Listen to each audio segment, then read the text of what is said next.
Hi, welcome to Richard's Reviews. Today's review is X-Men 8 or 9 or something like that, or 7, I remember. Days of Futures Past.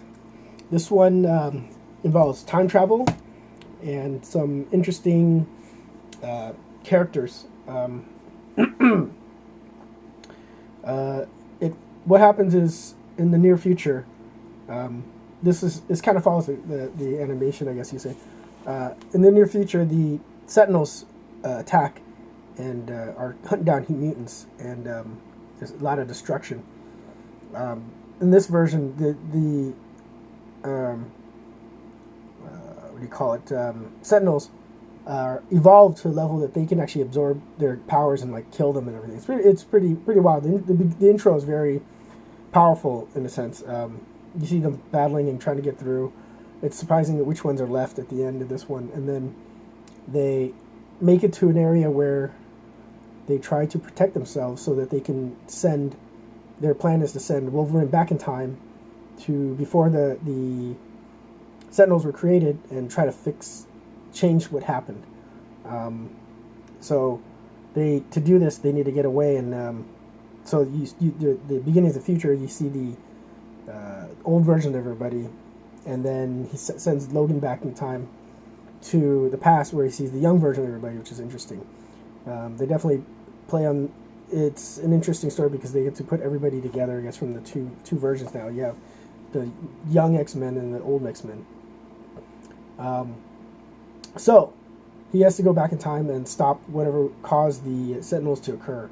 I'll kind of leave that one at it is. Definitely an interesting part of the story. So when he goes back in time, this involves a lot more of Mystique, and she actually is more in the story, and then for the next movie as well, kind of leads on to that one in a sense, partly for the next X-Men, young X-Men. So, the good. It's cool that they brought together these characters. It was a huge thing, I remember, at Comic-Con, to have them all together. You get all these actors and stuff together, and the story kind of combining in a sense. People always like talking about X-Men just running its course, but it's a comic. It's going to keep going, and there's a lot of stories to tell. So this being one of them, it was interesting. So you would see, young Xavier, young Magneto, and old Magneto and old Xavier, and other characters. I think they introduced Quicksilver in this version, which is he's the one of the better characters that they introduced at this point. And then the bad, a lot of the characters didn't make it, I guess you could say, because of the Sentinels, and in the past they did a lot of, what's that word, testing. So they would actually kill a lot of the X-Men from the past were already started to be killed off. So that was kind of the bad, because you lose a lot of characters. They're just killing them all off too fast. There's no like they kind of got away, which it should have happened. The ugly.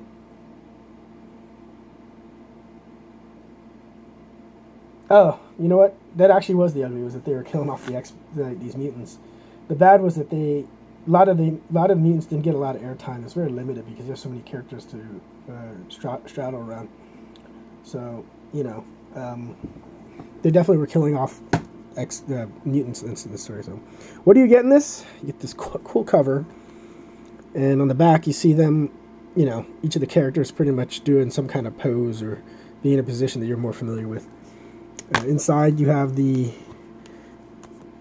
Blu-ray, which actually has both characters of Xavier, and then it's only the Blu-ray, and this little slip cover. This is one of the few DVDs that came with fan art and stuff. That's cool. You don't see that a lot lately, but there's stuff in here. Score for this movie, 3.5 out of 5. It was good and interesting. It's definitely worth a watch. I would say rent it and check it out. They definitely developed some more of these characters in a different version of the story than what we're used to. I mean, everybody expects to kind of follow the same story, but at this point, they do what they want. It's sci-fi. So, the Sentinels were definitely interesting. The version they came out with in the past was very much to the cartoon, but the futuristic ones, they were similar in the futuristic ones, but at the same time they were like way so advanced. So it's interesting that the mutants didn't improve at all with what they know too. It's like you think they would evolve to be even better as well, but at this point you just wonder who survived and what happened. But assuming this, this is going to be a happy ending, it leads to the future in a different way, but with the same result. So they don't know it, they don't remember it, but they'll know that whoever it was back in the past will remember certain things. So thanks for watching the review. Check out the other reviews, drop a like, comment, subscribe. Check out the links below for Anger Matthew doing unboxings and Yelp Tube or Yelp on YouTube. Thank you.